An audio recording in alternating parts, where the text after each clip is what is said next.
Hello YouTube. It's raining out, so I hope there isn't too much ambient noise, but it's nice out here. I like rainy weather. Um, so I'm doing this video in regards to a comment exchange that I've been having with a user named Glass Candy, and specifically about one part of it, right? Specifically about, he left a comment on my video about patriarchy and a critique of liberal feminism. He left the following comment.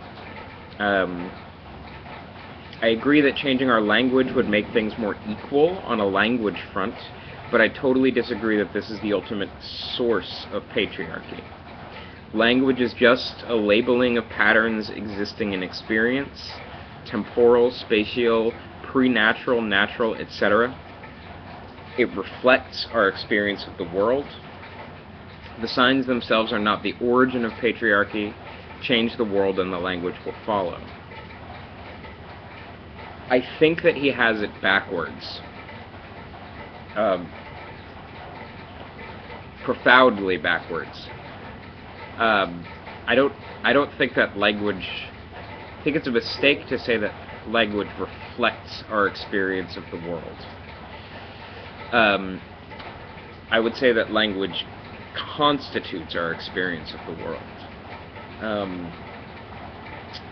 In a very real way. That was probably kind of gross. In a very real way.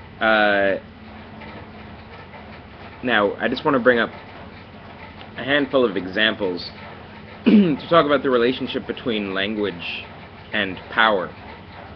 And the relationship between language and power,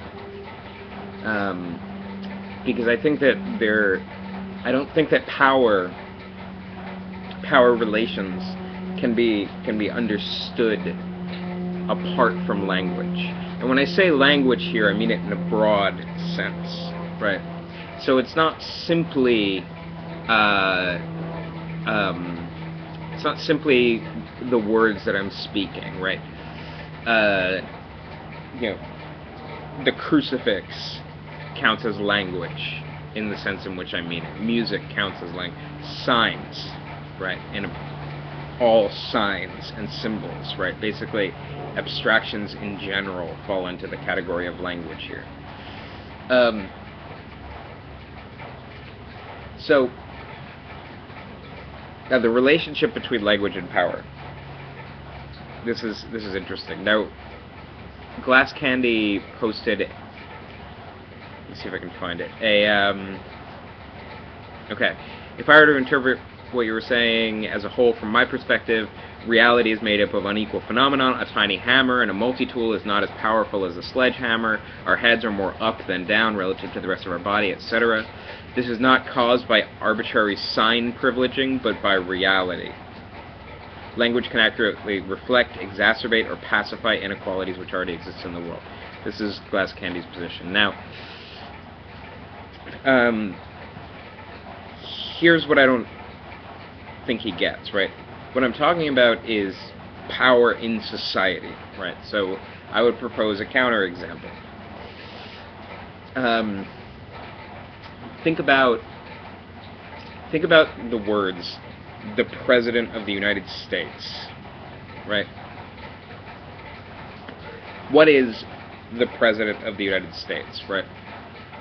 Well, it can refer to a particular person, right?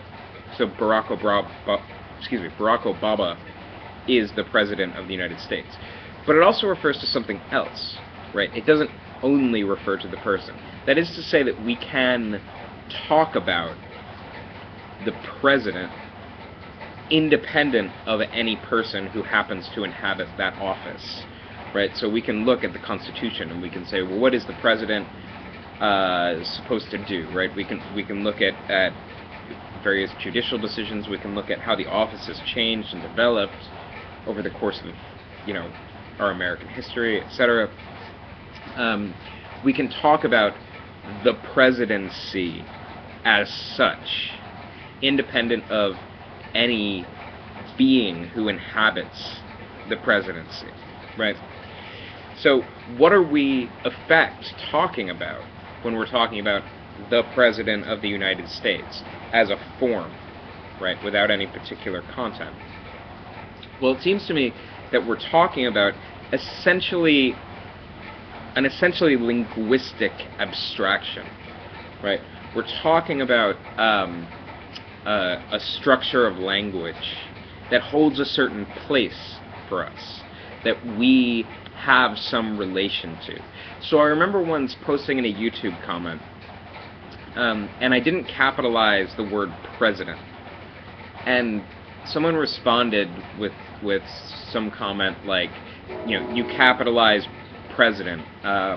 If you don't respect the man, then at least respect the office, right? This is important, right? It means that the form, the essentially linguistic, abstract form of the presidency is something that is a part. That's the thing that we're supposed to have respect for. That's the thing that we have a certain relationship to, more so than the man, right? Now, how does one become president? How does a particular body inhabit this title, right? Well, there's a certain process, right? The election process. Now, how does one get elected as president? It's not like a hammer, saying that the hammer is more powerful than the small hammer, right? It's not based on utility, right? It's based on, let's say, perceived utility. In fact, an impossible utility. We don't know the man, right? But we understand that we're getting an image of a person through a collection of signs and signifiers, right? Through signifiers and signifieds together constituting signs. So, and language, right? So, on what is it that sways people? Well, it's debates, it's speeches, it's proposals, it's things like this, right? It's the strategic deployment of language.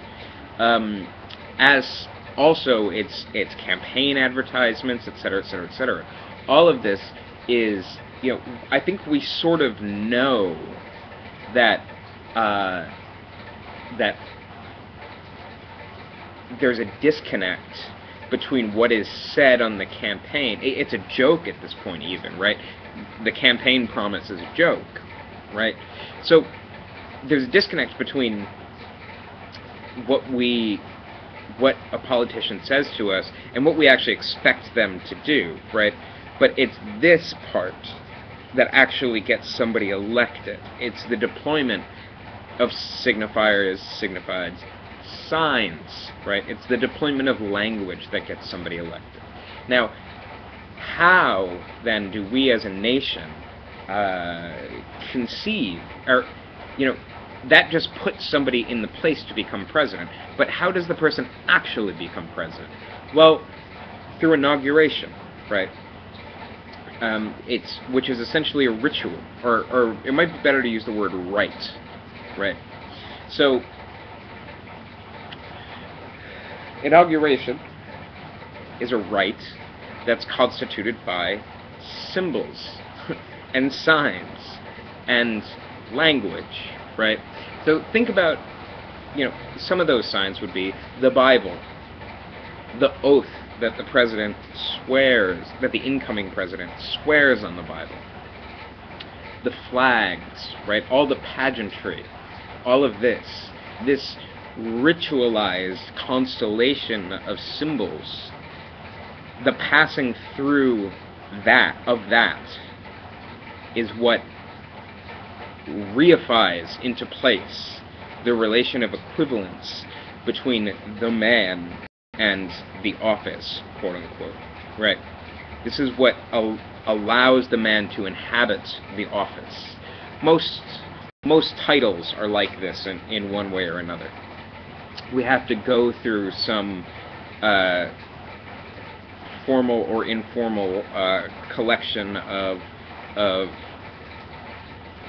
signs in order to go from one stage to the other. A bar mitzvah, right, is this same sort of idea, but you're becoming a man. Most religious rituals, in one way or another, come down to passing through a constellation of signs to come out the other side in some way symbolically different, right, in the eyes of those who are looking at you.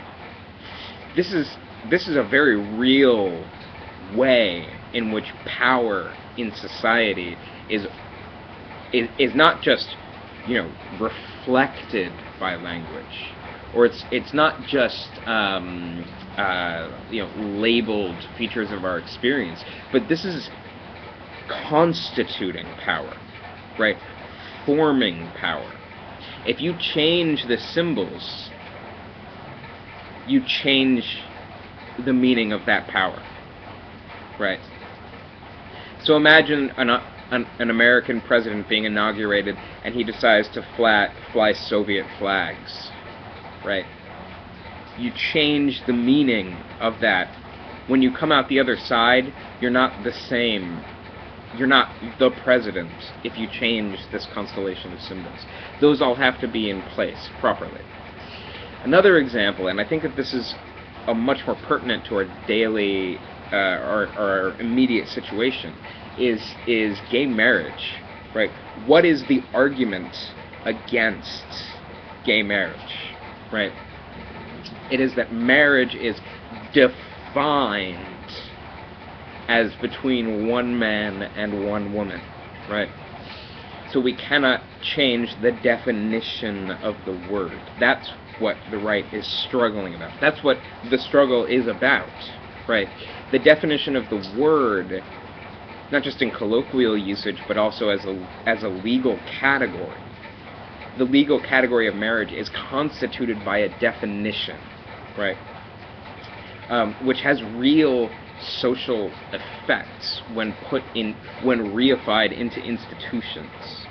So, think, for instance, Rush Limbaugh said about gay marriage, we've lost this fight, and we lost the fight because of language. We lost the battle at the level of language. Now, I'm not one to cite Rush Limbaugh, but I think he's actually quite astute on this point. I think that he's absolutely right. I think that the right wing lost the fight. I think that the fight about gay marriage was very much a fight about language, or was, I'm talking in past tense, a fight about language. And I think that's perfectly okay to recognize. It doesn't diminish it in any way. So, myself included, the people who are on the side of gay marriage, it's a striving to reinscribe a word that has social, that manifests itself in particular ways in society, right? That's important. That's really important, right? So a third example, and a much more extreme example, let's say, what about in Nazi Germany, right? If you wore a star on your chest, if you had a star put on you, right? Technically, all that star really means is that you are Jewish, but there's more to it than that. The act of attaching that sign to a person is an act of dominance. Do you see what I mean? It's an act of aggression and subordination. That's a real example of power being flexed with the deployment of a symbol, right? It doesn't even matter if the person wearing that star ended up in a camp or not, right? Just the mere act of putting the symbol on the person is an act of dominance. So in this way, these are three examples.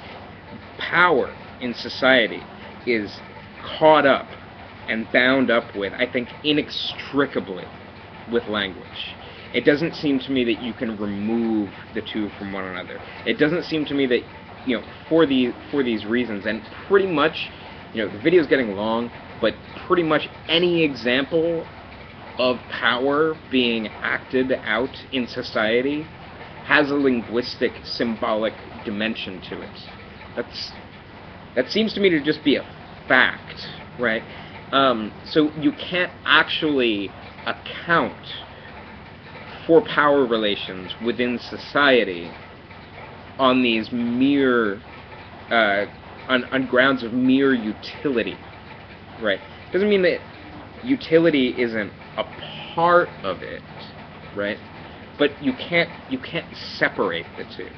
So when I say that, when I make a claim about the signifier man and its relationship, or how about the sign man and the relationship to the sign woman, and claim that the sign man has a certain organizing function in our discourse that the sign woman does not have.